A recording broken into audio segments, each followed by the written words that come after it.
The broadcast is now starting. All attendees are in listen-only mode. Hi everybody, welcome to the weekly. But you want to show your screen. I thought it would do it automatically, so no, let's. Oh no. Okay. Make presenter. Show my screen. There we go. Hopefully you got my screen. Right. Bit messy, but right. Yep, got it. Okay, so welcome everybody to the weekly user group meeting. Noyantis Usergroup, that is. Today is the 14th of October. 2019. Myself and John, as you've just heard, are here. This is the first one after the CIDC event, which was a tremendous success. We weren't actually due to start this week. We were going to take another week just to basically help recover. We only actually really got back from the US late yesterday. So with the time difference and the jet lag, it's probably going to be a shorter webinar than normal, to be fair, but we are still here. If anyone's got any questions or queries or ideas or problems, then please feel free to raise your hand. We'll get the microphones opened and we'll cover the content accordingly. Sorry, just 1 second. Sorry, just 1 second, I should mute myself.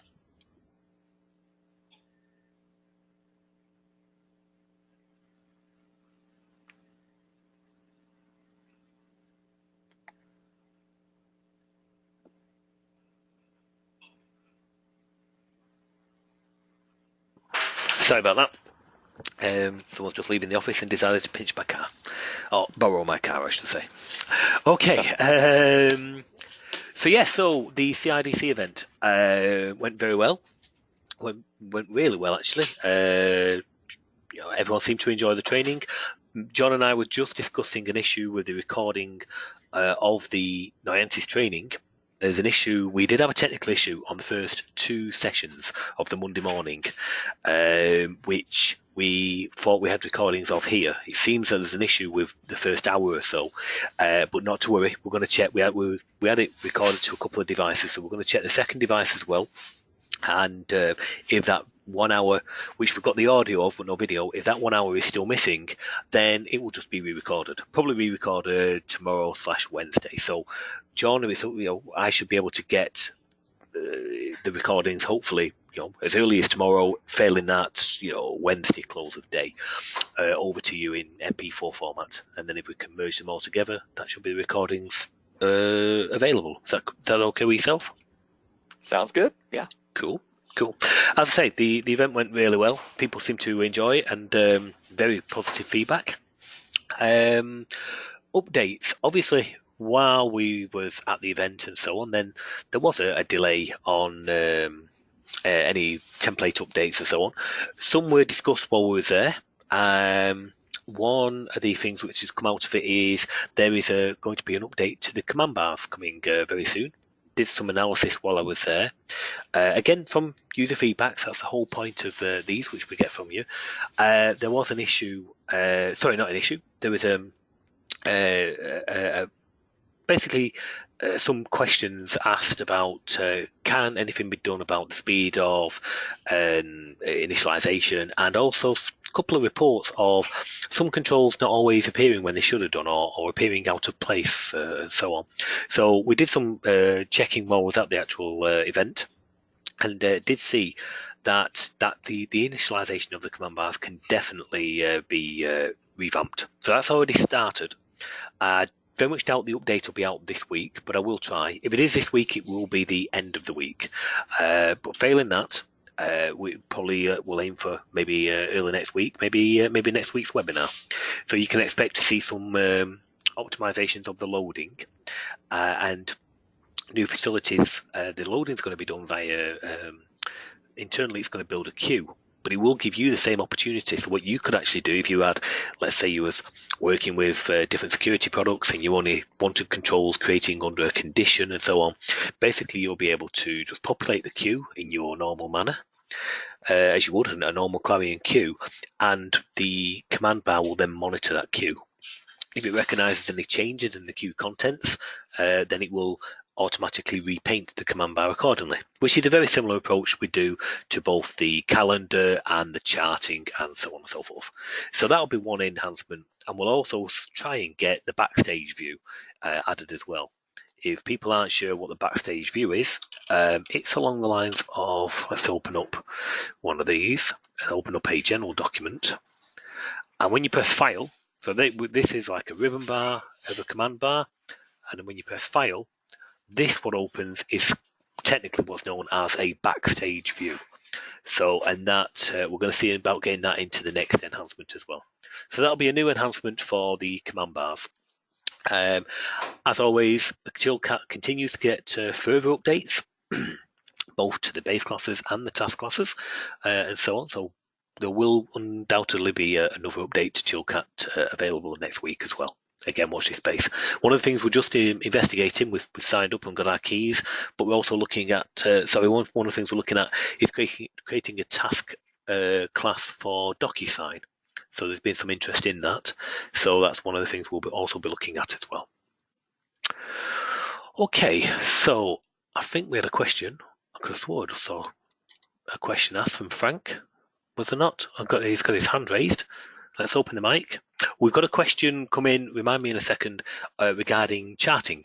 So I'm going to cover charting just to do with loading and where to put your embed points and so on from the charting point of view for the point of the recording for the user group. But Frank, in the meantime, you've just raised your hand, so are you there? Can you hear me, Andy? I can, yes. Oh, good.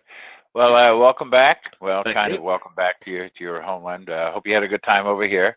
I know you went to New York City. We talked about it. I hope you had a good time there. We did quite a road trip, to be honest. We obviously had the time down at Florida, at Orlando, which was great. Great catching up with everybody. Genuinely, I love the events, if nothing else, just for that. But then we went up through Georgia up to where was it? Chattanooga, at on the border of Georgia and Tennessee. And then we went into Nashville, had some time in Nashville. In fact, Alan, who's online here, actually Alan and his wife Emily played hosts, and we did saw some of Nashville and so on. I took the Hattie B's Chicken Challenge, which was good. So that was very good. Then we went up to Cleveland in Ohio, which you probably obviously know. Some days around there, which was nice. Down to Philadelphia, and then up to New York. So it was a good trip. Wow, that's quite the road trip. It was good. What did we drive? 1,839 miles in the week. Yeah, your back is much better than my back. I really enjoyed it, to be honest. Really enjoyed it. So yeah, I'm glad, and I was kind of bummed that the first two training sessions were, but I had as you know, I'd done the training earlier. You'll get them this week, even if it's a matter of me privately just sitting here. We've got the recording, so nothing's lost. Yeah. We might have a video issue, but even if it's a matter of me just sitting here and really going off script and doing the first hour or so, re-recording it here manually, it will be there. So we'll make sure you don't lose anything out of it. Yeah, no problem on that. Like I said, I have the backup of the old the workshops that you did. So I was having a problem with docking panes and the shortcut bar and putting the task panels in. And I had a client 10 open with you know, your workshops, and I think it was step 7 where you put it all together, and I worked days on this, and I got so frustrated. I said, you know what, I'm going to wait till he gets back. And then Wednesday, my computer crashed. Oh no! And, okay. Yeah, and so I had to do an image restore, but unfortunately, and I had done a backup of Clarion 11 prior to on one of my other drives that I have in there. It's happened to me before, so I'm all paranoid. And I all the work that I did with the shortcut bar and the task panel that I couldn't get to work was gone. So this morning when I opened it up, I thought I had it, and I said, and I had waited for you to get back. I said, you know what? It's probably something really stupid, simple that I'm not. So I just wanted to let you know, I just couldn't get it to work. I don't want to bother with it right now because I'd rather get it back to where I was and then show you, you know, and then you could show me what I'm doing wrong because, like I said, I don't want to waste your time right now of going through like step by step because I know the basic steps and, you know, like what I do is I have 10 open and I just follow it each way. I have the, you know, I have the tabs open and I switch between the tabs and I make sure that, you know, all my check marks are the same and I just, it just didn't work. So I just wanted to pre-warn you that I'm going to need help on that. And no problem. I don't want to bother you this week, you know, basically, because I have this one program I've been converting and I have a command bar up on top. But I want to use that side panel, you know, the type of shortcut bar with the task panels in there. I really like that that approach. So open just for the point of the recording for others, because not everybody. I'm just looking at who's here, but of course people watch these recordings afterwards and so on. So it should be part of my Dropbox. I have where we can sync everything. So it might be on Workshop. So for the point of the recording, as long as this is there, this was what we did in the training. Not everyone did the training, of course, but yeah. So this is what we did, and basically, yes, it's as you say. You've got at play here is the command bar across the top. You know, your app might be different and so on. I'm just saying what we did here, but so we had your command bar, and that was part of a window called I think docking window or something like that. We use a maximized child window and we let that become the host. But we have a command bar and the docking pane both enabled and aware of each other. And you make them aware via the third party tab and say, you know, for the command bars. Then we have a pane on the left called navigation. And we have multiple panes on the right. And they're all part of the same collection. So they keep swapping out depending on the options you choose. Within the navigation, we host a shortcut bar. So this gives us our different bars. Yeah, that's where I'm stuck at right now. Yeah. I have the top actually very mimicking you, and then I have my navigation shows up, but that's it. It just shows up navigation. It doesn't show up all the other dashboard diary client suppliers. Got you. So you know, and I've made them aware of each other. It loads up and it switches over to the left, and you know, but it sounds like you're really close. It's going to be something. It's going to be just one setting or a typo. It's going to be something like that. But you know, try the steps again.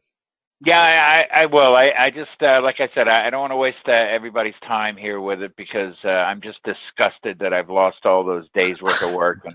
Oh, no. I just kind of threw my hands up at that point. I said, you know what, I'm just going to wait because I put all the things in, you know, in the shortcut bar with the, you know, the browsers I wanted to show up and I named them and I even, you know, named them similar, you know, nav and dashboard. And, I do the same. In my live apps, I do the same because it just, navigation is, you know, yeah, so I'm hoping that so I'm gonna work on it this week. I won't waste any of your more time. Let somebody else take over. But no problem whatsoever. Just very fast. And I'm also excited about the command bar update. I did do. I made sure that I had all the latest versions of. I would recommend that. There's one user. Who we was trying to communicate via email and so on while I was away and on the road, and I'm telling them, you've got to go to version 19 and so on, which, you know, I'll make sure you're on the latest and so on, because any third-party supply will always ask you to be on the latest because you've got bug fixes, so you might be experiencing something which has already been fixed, and that's happened numerous times, believe me. So I would always recommend you on the latest and greatest, so to speak. But yes, so and that the thing was, I was saying they couldn't get their charting, and that's one of the things we're going to discuss today. Their charting to load, and it turned out to be they wasn't on the latest version.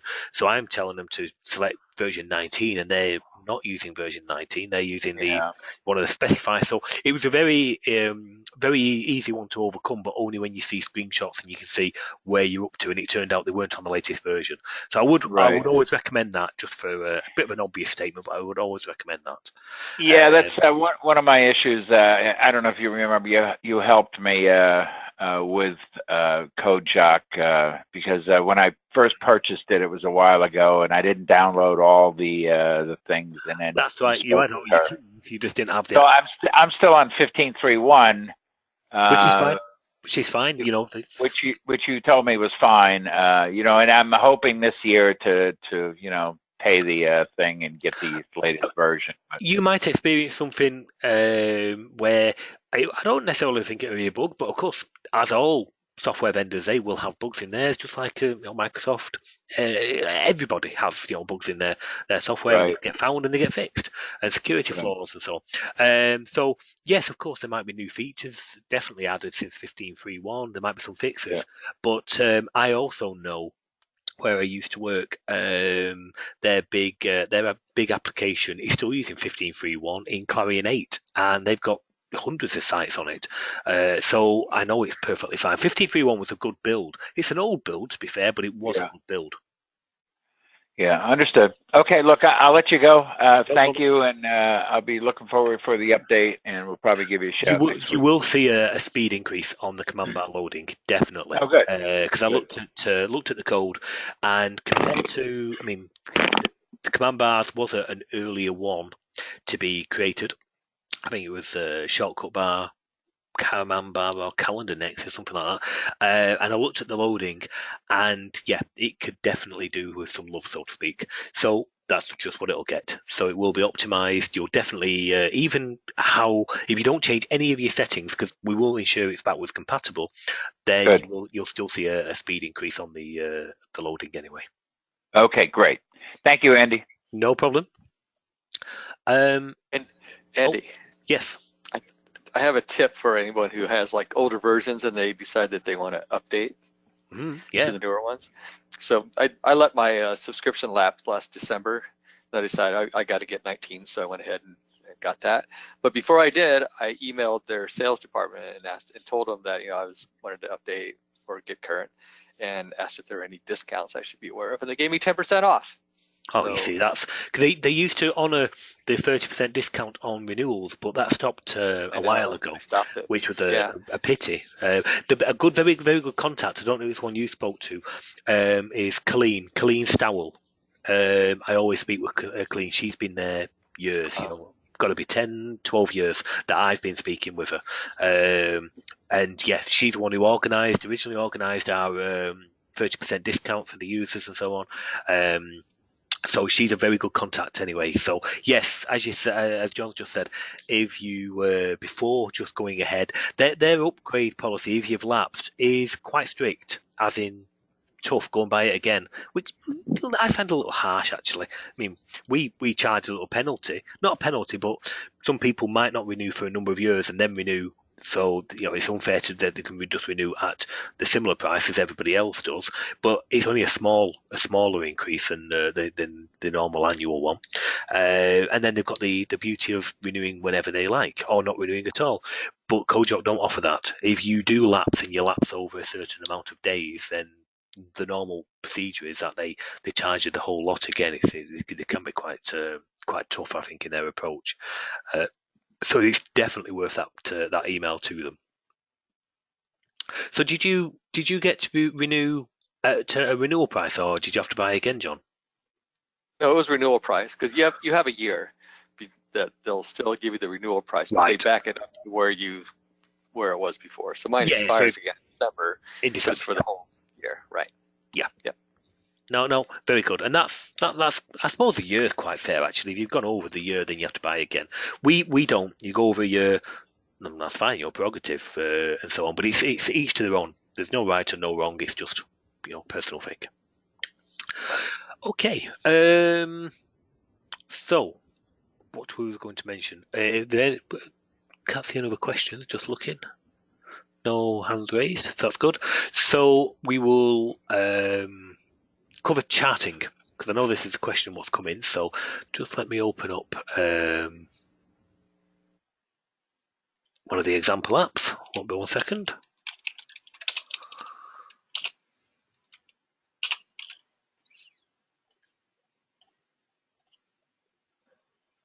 In fact, we're going to open up the charting, but it's a similar approach that we're going to use with the command bars, where you can populate a queue. So let's just mention that.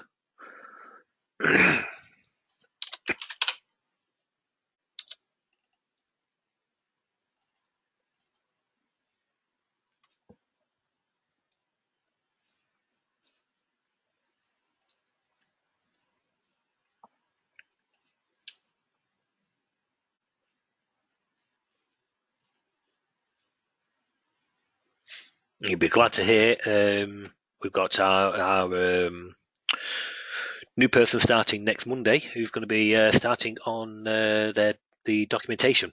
So you will start to see some better documentation come through sooner rather than later as well. Not before time, I hear you all say, of course. That's fine. So let's compile that and let's have a run. Quickly change this to version 19. They've actually enhanced the charting and brought back the 3D charting in version 19. We've not updated our demo app to include that, but we will be doing. It was just we didn't have time on the lead up to the CIDC event.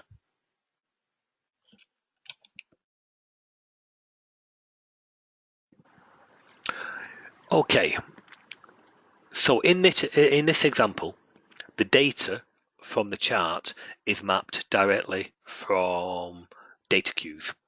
The reason I start with this rather than some of the methods is it's just to mention the approach. Like I said, the calendar also has this approach where you maintain a clarion queue, and the related control will monitor that queue and change accordingly. So the calendar has that technology, the report control has the technology, the property grid has it, and the charting has it, and it's the command bars will have it as well. So the next command bars will work off that same approach. To keep it backwards compatible, what it will actually do is populate that queue for you out of your template settings. So everything you've got currently will go into a queue upon initialization, and then the new method will take that queue and apply it accordingly. But of course, that does open it up where you don't have to actually put all the templates, so put all the options into the template. You could just populate your own queues straight from scratch and tell the command bars to paint your queues. So that'll be a big approach being used. Okay, so the question what came in is there were some things about the initialization and so on for the charting. I think we've got past that, and then it's really how you get these data series and data points. So we've got 3 series here. We've got quoted, hourly, and unbillable, and your data points are basically your values. So we can see here we've got a -2, a 26, a 42, -42, and 44. Quite random data there. But now, if we were to regenerate that the hourly, all that command here is it frees a queue and repopulates a queue. So if I was to do that, you see that's just the green ones which are changing. So your template settings for that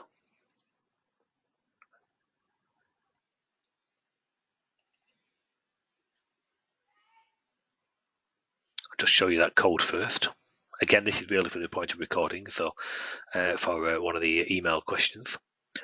But yes, it's just a method call, a local method that is.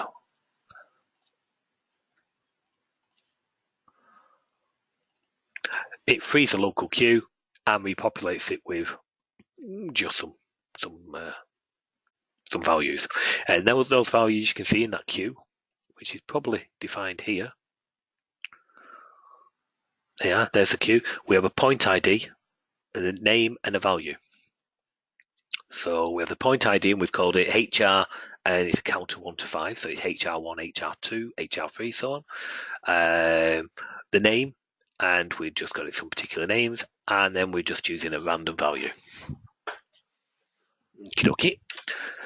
Now your template settings to take the data from a queue, you would really add the chart to a screen, go to your data series, and we said when we was running it, we had 3. In fact, we will just run it so you can see this same one in action.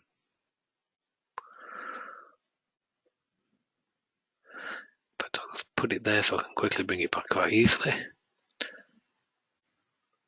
Okay, data series. We're going to have 3 data series, and we've got quoted, hourly, and unbillable, which we've got there, quoted, hourly, unbillable.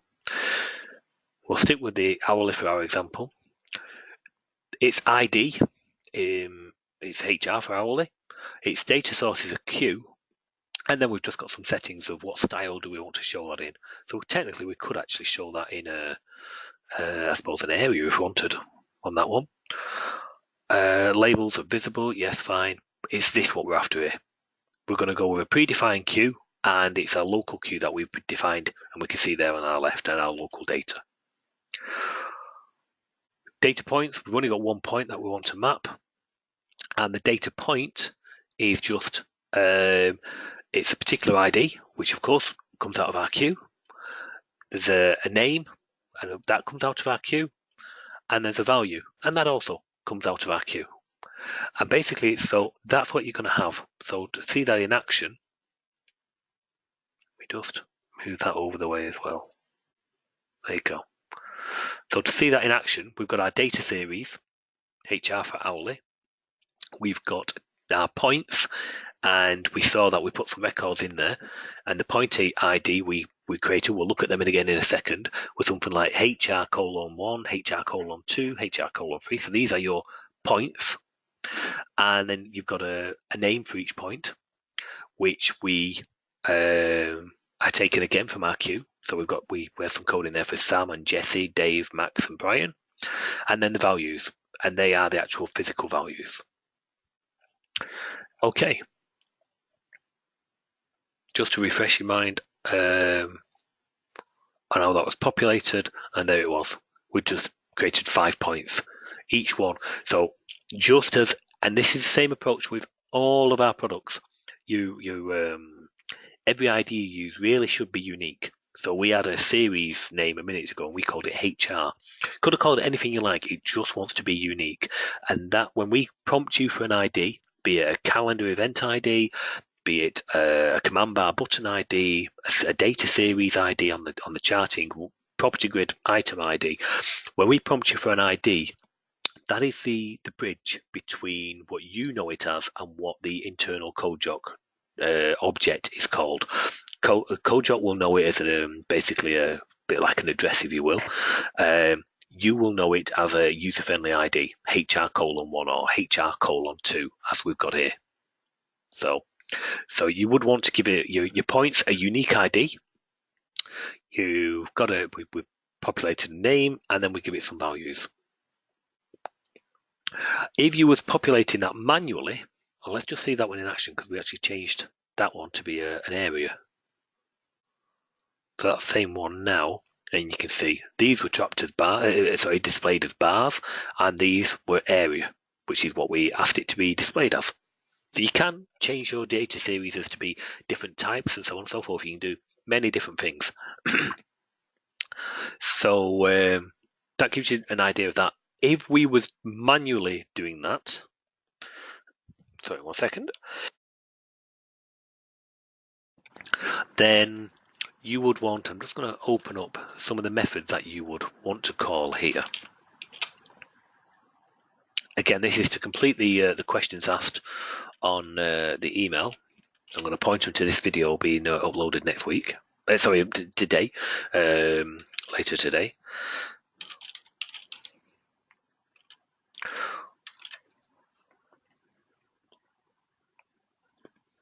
Imagine, if you will, when it recognizes that queue changed, it will go off and do some code. The things it will do is there will be a delete all data points, and you can pass it to a series. So we've defined a series called HR for hourly, and I think it was BL or something like that, or BI for billing. So you've got your data series. If we wanted to not populate a queue and just add those points manually, what we want to do is delete all the data points for a given series, or don't specify that, and it'll just delete all data points entirely. Then we would want to call add data point. And you would say, what series does it belong? What point ID is it? So it wants to be unique again. What name? And then up to 4 values, depending on the chart style being displayed. So for line graphs, bar charts, area, so on and so forth, what we've just seen, you only need 1 value. Some of the more advanced charts do need 2 and up to 4. Majority only need 1, to be fair, though, giving you your typical charts that you'd expect. So if you were manually doing it and you didn't want to go off a queue, then I would recommend this. So manually doing it, delete all the data points when you need to refresh your data, and then call the add data point. And you've probably, after you've done that, you would have a redraw. And that should be suffice to giving you basically a refresh of the chart. Okay. Any other questions? Obviously, any questions on what we've just seen on the charting, but as I say, that was for an email question come in. Any other questions on the products?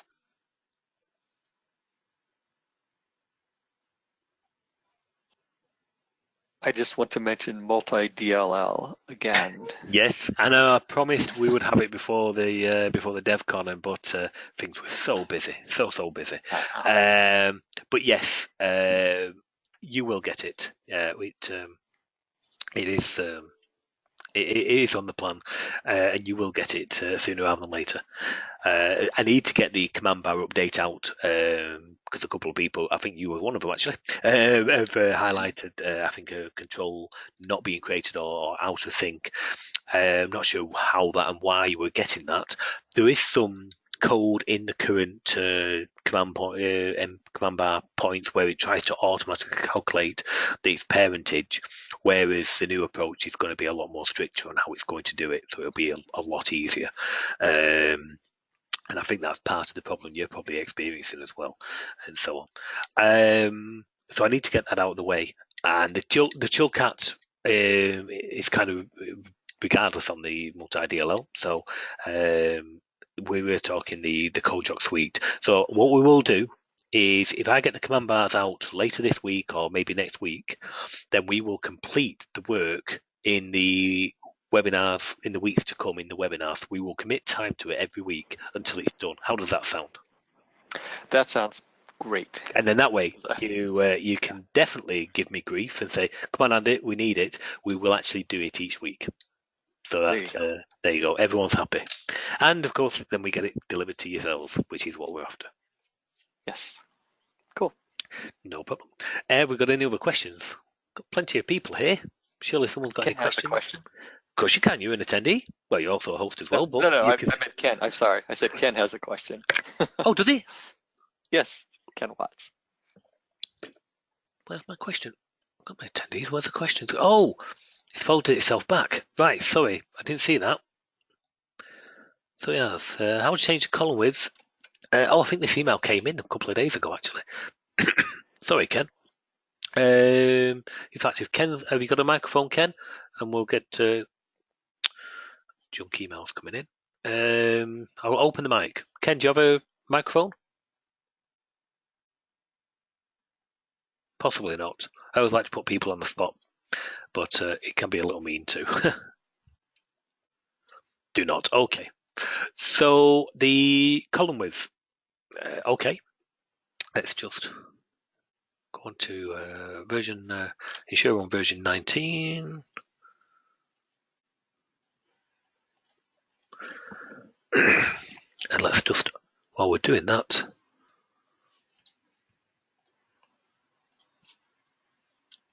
open up the calendar one. There are some settings from memory. I think it's along the lines of -1 for it to auto take the column width, 0. Oh, do you know what? I'll have to check. I'll have to check on the template. But I presume you are referring to, let's go on to something like multiple. Are you referring to literally where we've got multiple days? This the minimum column width. I'm just going to wait for Ken to keep typing in the questions and answers. Is it multiple days where we're looking at, say, let's say we look at 4, so that column width, or are we more referring to, I think the one and the same to be fair, for multiple users, and that was the other thing I was going to say. So where we've got multiple users. So if I look at there, now we're looking at 3 days worth, 3 days view with 3 staff members, and of course we can see the column widths have gone smaller. If I look at 14 and 15. We're seeing appointment 4, and if we look at that, we're not even seeing the word appointment, it's wrapping around. Okay, so you need a minimum width for that. Now, from memory, which schedule was that? Defining template. It doesn't really matter, I'm just going to choose that one, but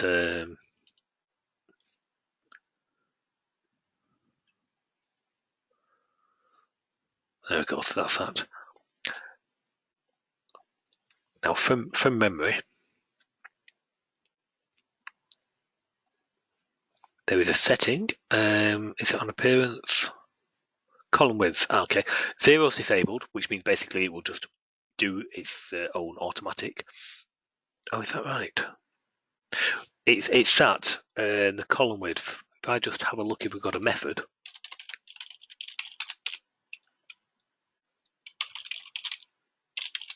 I'm just checking on the other screen. Okay. Ken, we're going to put a button on here.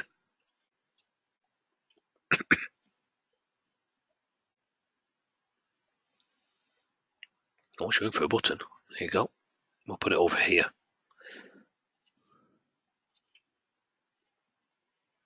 In fact, we're actually going to put 3 buttons.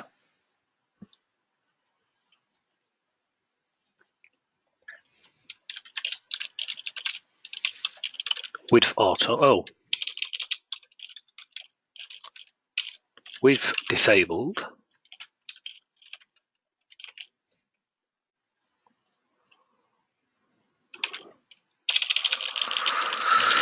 With default.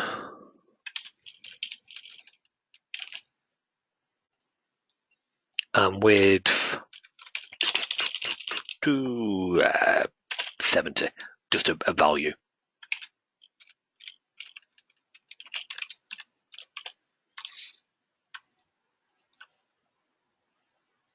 Do you know what?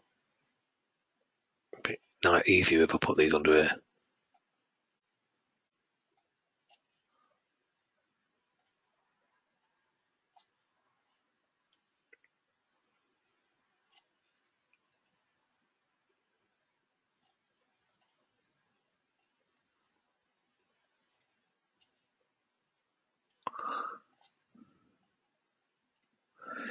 So there's a method we're going to call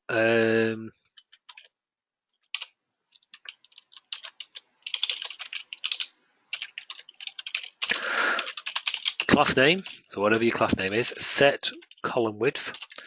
Now we saw there was a minus, was it 0 for disabled? Do you know what? Just what I'm going to do on there is I'm also going to do a calendar pro dot. Don't think we need a populate, but I would do a redraw just in case.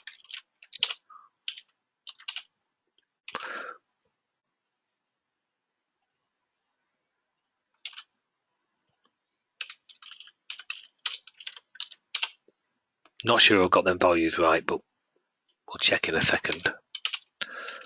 And then we'll just say 70. That will be pixels, not DLU.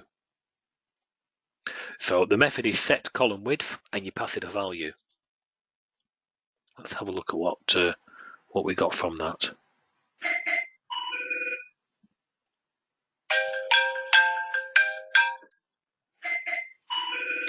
Okay, so under here, so if we choose that, Okay, now we can see they've gone to default. So it's still our 2 days highlighted. And if we go to 70, there's our 70. And of course, we could put a spin on that, give it an entry, and set it accordingly. But that's the setting that you would probably be looking at. Set column width, and I'd probably do a redraw afterwards, which would just force the calendar to redraw itself. So that's default. Of course, you're going to expect to have a scroll bar depending on what's been selected. Okay. And then that's a number of pixels setting. Okay. Hopefully that answers it for you. Thanks. Yep. Very good. I use that myself in one of in the big dental system, the practice management system. And that's because a busy appointment book, various staff members, they could have, 6, 7, maybe 10 staff members running. And yes, if you don't have, if you have the auto size turned on, if you will, then the days. Imagine you've got. I think there's a better example here. Read from table, and we'll turn all these on, and then we start choosing multiple days, and yeah, it ends up more like a grid than an actual calendar. So you would need your minimum width set for that.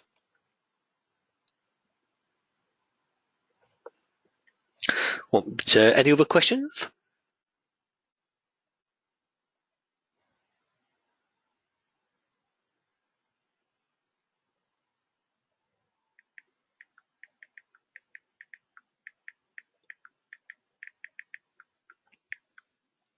Very quiet, nobody?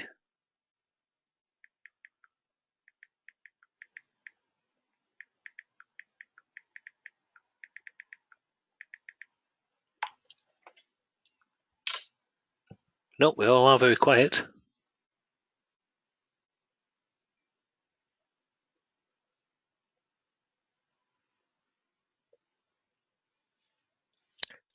Okay, well, we said we wanted a shorter webinar today. I take it, John, you can still hear us. People are still there.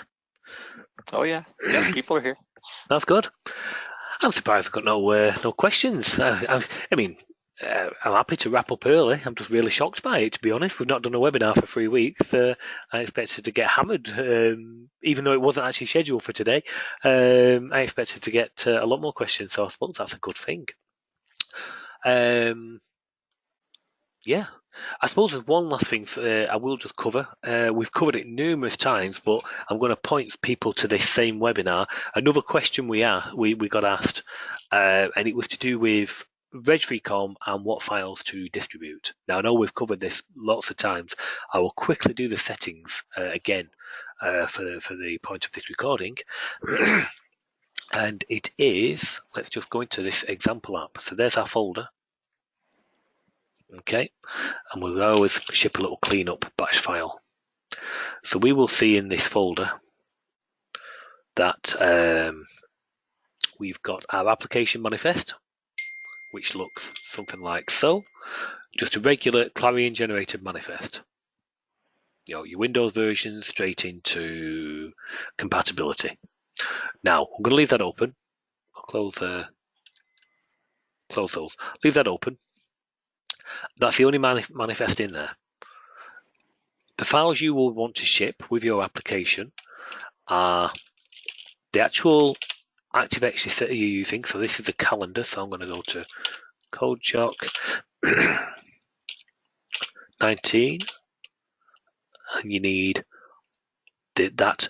What you won't need, I find when I log into a lot of people's systems helping them, is they will also basically put all 3 OCXs into the application folder. You don't need them. You're just going to use that. We can use a Unicode actually in some of the instances, but that's a topic for a whole other day. So you just need the base one. So for the calendar, it's the calendar 19. For the command bars, it's the command bars 19. Okay. So you would need that file. You'll go to your global extension. you will ensure your license is, you would enter that, compile and enter it in here. And your license, the third line of your code doc, we're not going to open my code doc license, but the third line will start something along the lines of validation code : something like so. You will require all of it. But still, after 10, 12 years, 11 years now, people will still go and copy just that bit in, even though we say, please ensure it's all of it. So you will require all of the line. Okay, so that would go into here, like so. I'm going to turn that off because obviously it'll stop mine. So, but you would put your validation code in, go to the register tab, use RegFree COM, leave that set to current directory, and on your actions of the global properties, just quickly visit the manifest tab and ensure that your application does generate a manifest. If you've got link generate manifest in project turned on, just as a one-time compile, just turn it off. So if you've got that on, just turn it off so you can see what's generated. I'll show you now. So ours is off. We'll compile.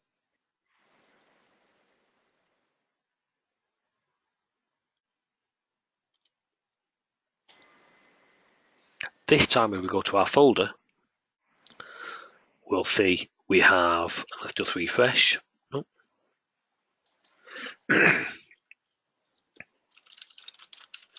Oh, sorry, I'm not in that folder.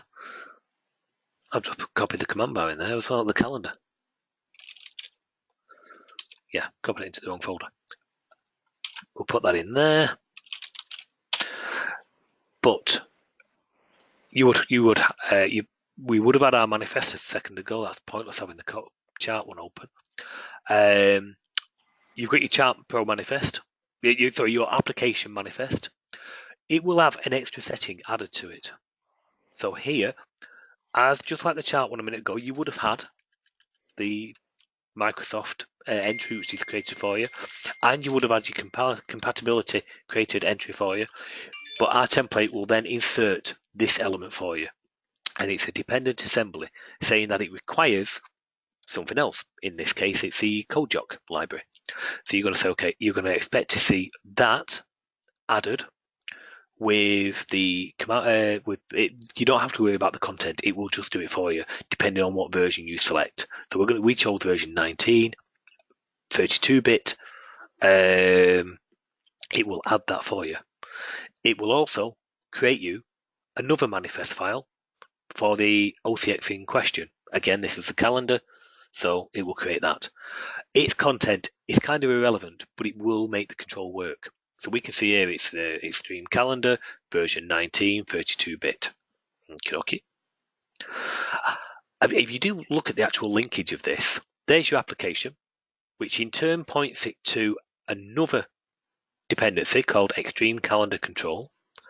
We look at our Extreme Calendar Control.manifest, which in turn points it to an OCX file, which of course you would need in that folder, which is the one we copied in earlier. So there is an actual linkage to it all if you follow it through. Your application requires its manifest, your manifest says it requires other manifests, those manifests tell it requires an OCX file. So it does actually link. And if you were to do your distribution, then I'll tell you what we'll just do. The files you would distribute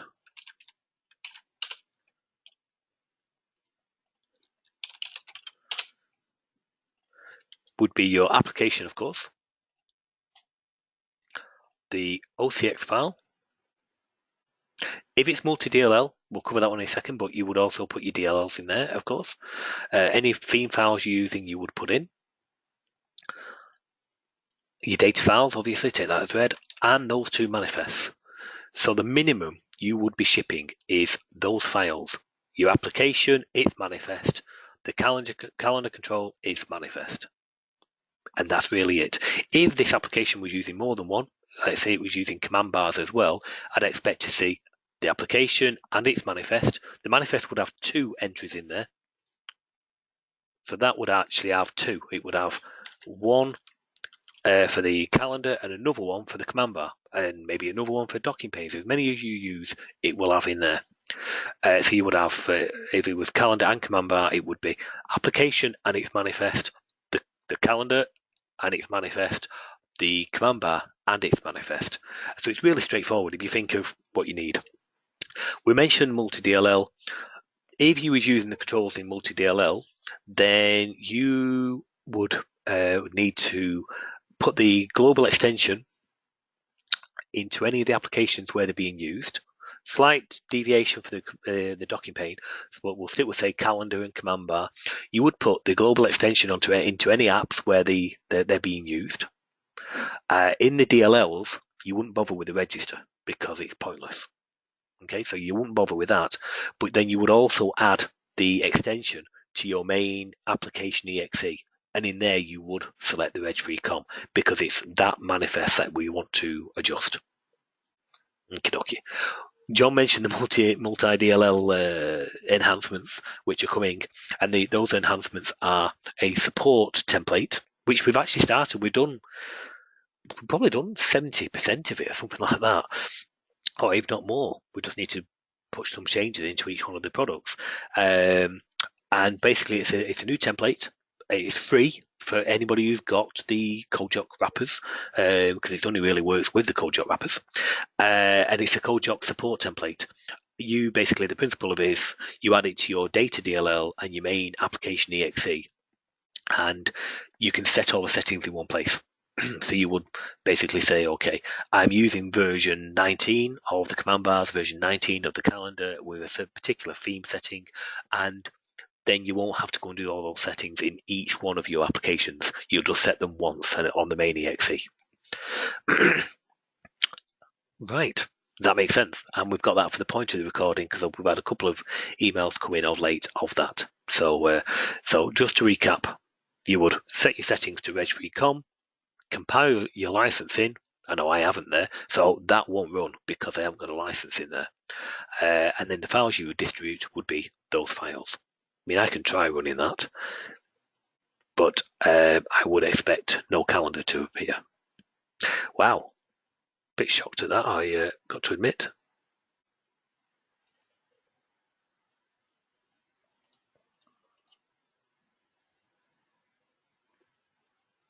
Don't like it. Really not surprised because it's got no license. So yeah, I'm even surprised you got it to show up in the first place. I would have expected a blank area in that where the calendar should have been. But once your license is compiled in, then of course it would work as normal. Okay. Any other questions, or shall we wrap it up? We've covered 1 hour, which is great. I have a question. Yeah, fire away.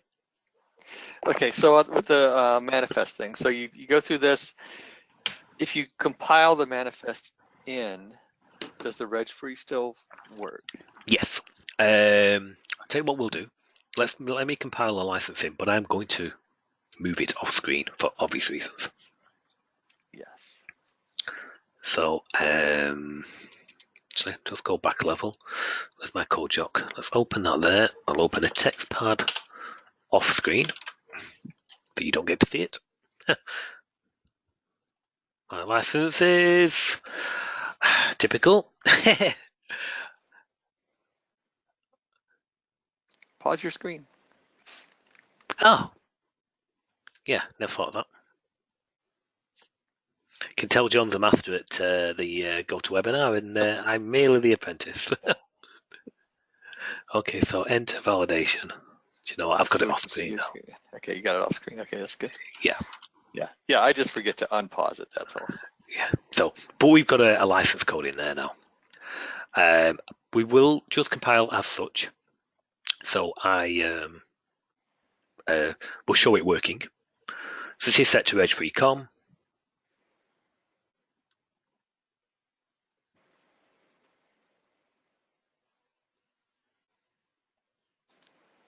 And there we go. And just for good measure, to show no trickery, so to speak, I have, not that one, we've got unregister.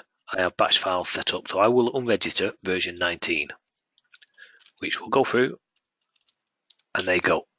that I can prove it, but that is unregistered now. So if that wasn't RegFree COM, this wouldn't work. But of course it is working.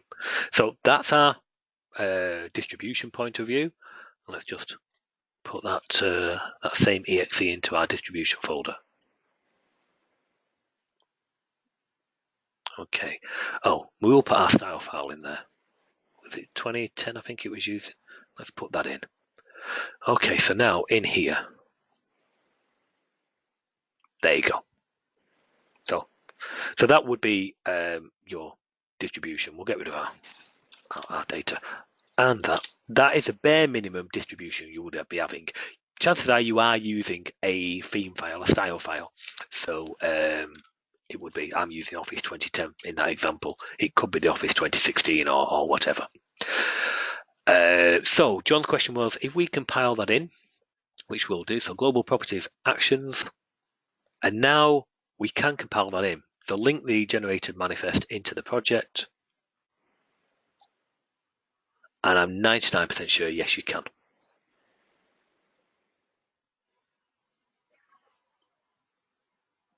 Let's run that.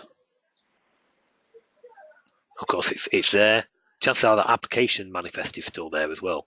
So I'm going to copy that exe into there,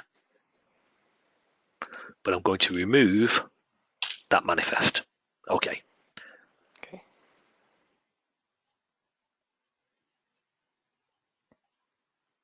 And yes, you do. Cool. All right. So I untick it. Turn it off to generate the manifest, and then. Yeah, well, I mean, I've even seen it work straight from the off. I've seen it work. So you can leave that ticked, and it would generate, and it would work, and so on and so forth. But I think it's really good. No, it's just from your knowledge point of view. For the sake of one compile from an EXE's point of view, which they're not usually that long. I think it's worth compiling with it unticked, so you can just check. Yes, the things are in there. And I've got what I want, because this is one of the things where, again, this email came in and I was saying, what version are you using? I'm using 19. And I kept saying, okay, use the predefined option, so on and so forth. And it wasn't working for them. It's only when we got screenshots up I could see what they were doing, and it was out of date. And basically, what they were doing is choosing the specify version. Okay, so they were out of date, so they didn't have version 19 in their selection. So they were specifying and typing in version 19. So I understand what they were doing, but the problem is there. If I look at your license, okay, you've got your the validation code never changes. Okay, so that's fine.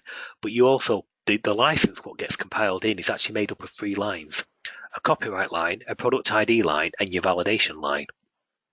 So if you choose a predefined option, e.g. version 19, I can calculate what that is, and put your and from a registration point of view, from a RegFree point of view, what version you're using, because the content of the manifest for the OCX is different per version. So I know your version, you're using 19, I can do it accordingly. If I was using version, let's choose a really older one. 15.3.1 was mentioned earlier, so we'll jump back in time and we'll choose that. We look at that action now. Now it's copyright 2003 to 12, so it's done it older, and the product ID is dropped to 15.3 instead of 15.3.1 or 19.00. So basically, it knows what they should be if you use the predefined option. And if I was using RegFree COM, which I could do, I would just have to put in version 15.3.1 OCX file. The manifest would be, in fact, we'll do it. Let's do it, 15.3.1. Make sure 15.3.1 isn't registered. My system's going to be screwed up after this, isn't it? 15.3.1. Run as administrator. There you go. So that isn't there. We do want, let's close that. That was a workshop. Okay.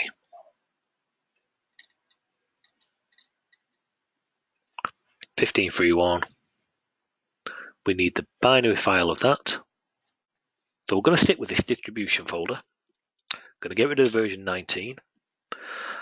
What you should do is use the style files from the version you are using.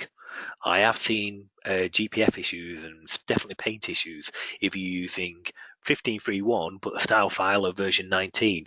They will be different, and vice versa. Could be the other way around. Always try and stick with the style file of the version you are using.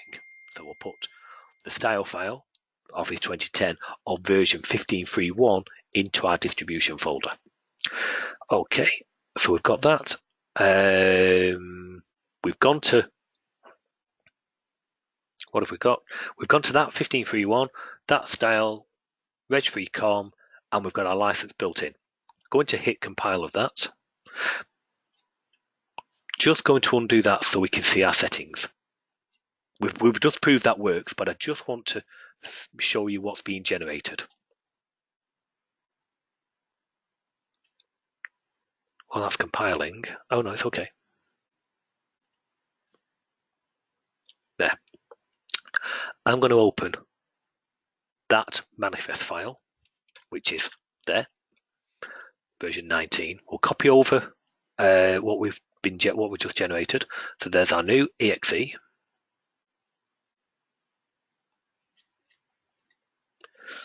I always use the cleanup because I don't like too many files in the folder. So if you ever get any of our example applications, you'll always have that cleanup bash file. Copy those in. We can see our application manifest is not changed. Oh, sorry, no, it's asking me it's changed. Do I want to reload? Yes, I do. There you go. It's 15.3.1, and if we look at our Calendar Pro, sorry, our application, yeah, it's 15.3.1, so on and so forth. So that is the manifest being changed, and that should, of course, still work. Yeah, that's your 15.3.1. Now I'm going to go and use a specify option instead of a predefined option. The specify is there for, let's say you've not kept up to date. We mentioned earlier about people not keeping their things up to date, which again is purely up to you. That's fine. And there's CodeJock. This is 6 months in advance. CodeJock's come up with version 19.0 or 19.10, and of course you haven't got a predefined option for that version because you're out of date, which of course is fine. Then you would go here and you would specify what it is, and maybe you're on a hotfix as well. But it comes at a price. When you use the specify version, it's pointless using RegFree COM because it can't generate the required manifest because it doesn't know what you're going to type there. You could type anything you like, so it can't generate what it doesn't know. So we'll leave that ticked, but we're going to look at the content it creates. And on here, these two entries are now enabled for you, so you can type in what the thing is. So I'm actually going to go back here. I'm going to still type in 15.3.1, which is exactly the same as the predefined version.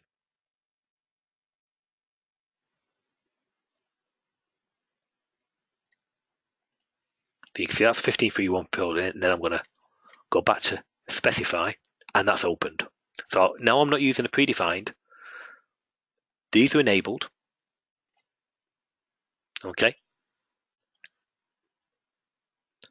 I'm going to hit compile, and we'll look at those manifest files.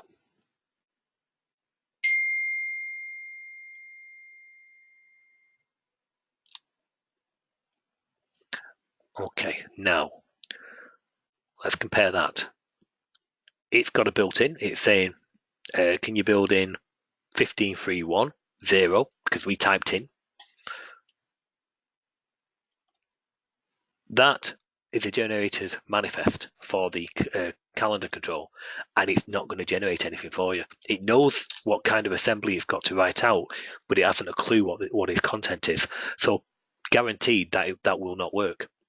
We go to our application now and try and run it, and you're just not going to get anything because we've not got it registered on the system. We've just made sure we've unregistered it, and the RegFree COM is incomplete. So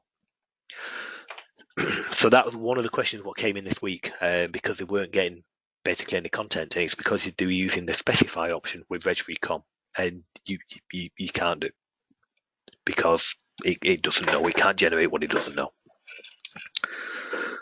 Okay. Hopefully that explains all that to you.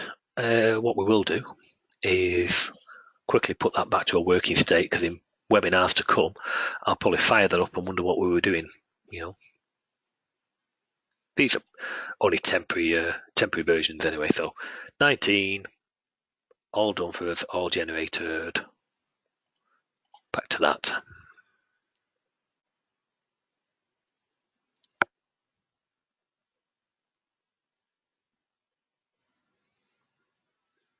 Yep.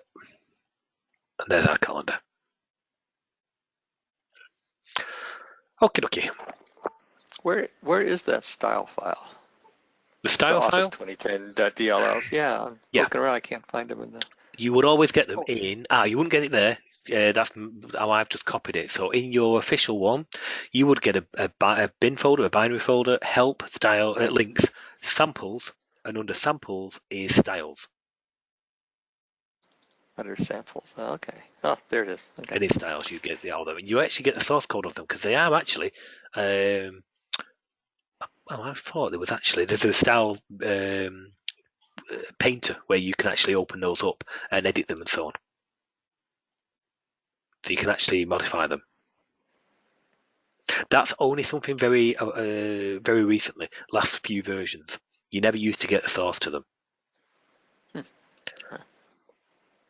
So yeah, it's just I keep the very latest is always like that, or last couple I think. Oh no, just the latest. But then in my older ones, you can see I've got these dating back. Some of these are version 11.2 when I first joined. So these are back in 2007.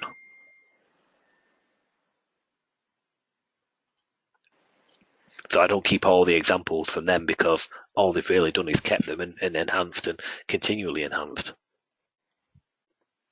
So, okie. And then Bill, always good to hear from Bill. Let's open up the mic. Hi, Bill, are you there? Yeah, I'm here. I just had a suggestion now that you got all this extra help. On something like this where it is rather complicated. You're going to get literally a step-by-step. Literally a step-by-step. Yeah. I mean, because if you're trying to watch it on the webinar, you end up backing up and going forward, and you end up missing a step. No, you will get. You're going to get both. I hate listening to myself on the recordings. I really do pity you guys having to listen to these back again.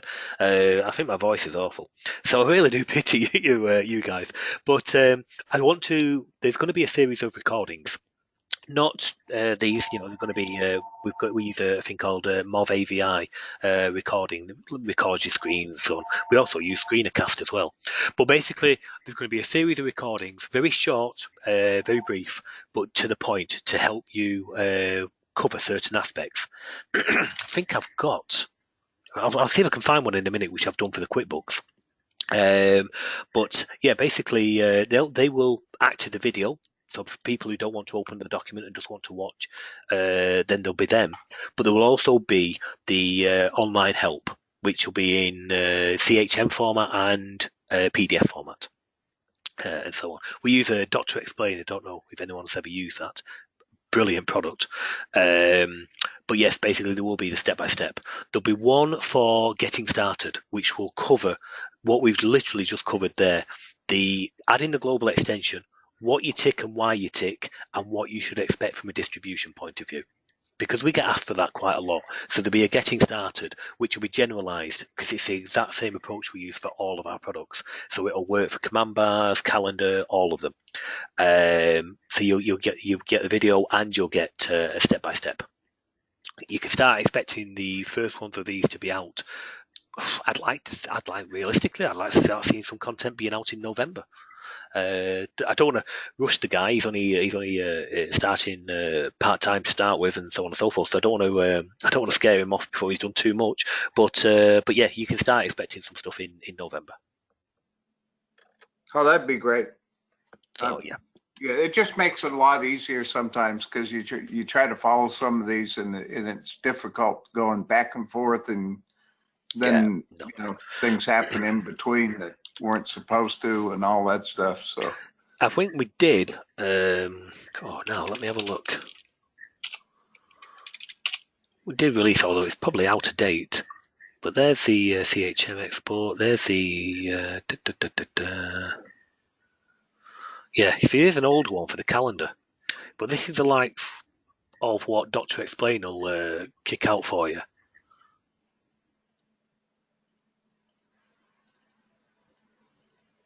Oh, hang on a second. No content.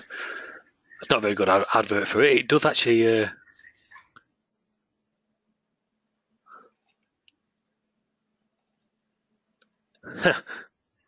Basically, you can ask it to generate you. Ignore this. It's probably really old data. I shouldn't have really showed this then.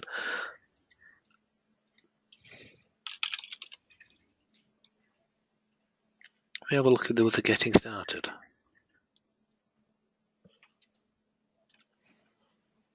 Again, this was we also did it a while ago.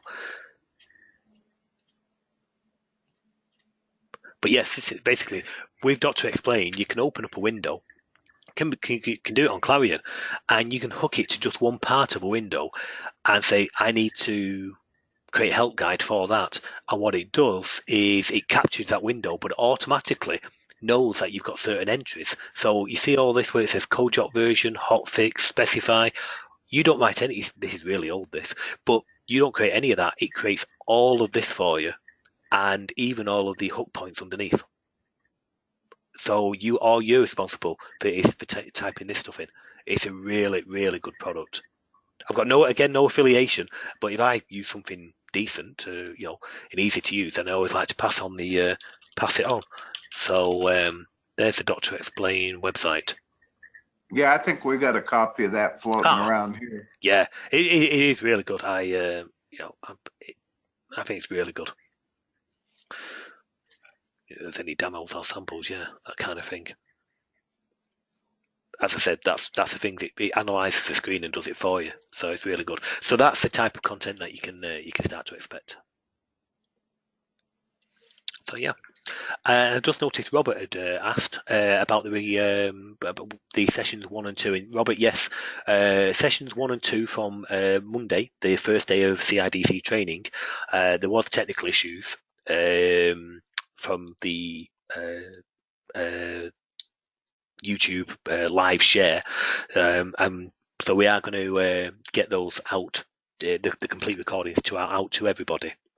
There was a video issue with John's version of the recording. I'm going to check my version here. I only got back yesterday, so I'm going to check my version here, and if the video issue is still there, then I'm just going to re-record the first hour here in the office, and then we'll just piece it together with 1 hour onwards. So basically you will get all of the content in the next couple of days. They will be ready, shipped up to John, who will be putting them all together, and then they'll be available to everybody. So the whole content will be available later this week.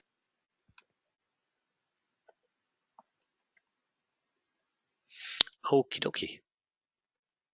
Well, I think we're more or less there. Yep. Okay. It's ended up being a full webinar. That's good. I enjoyed it. Hopefully everybody else did. Until next week, we shall wrap it up. So I shall see you all next week. Thank you very much. Bye. Bye.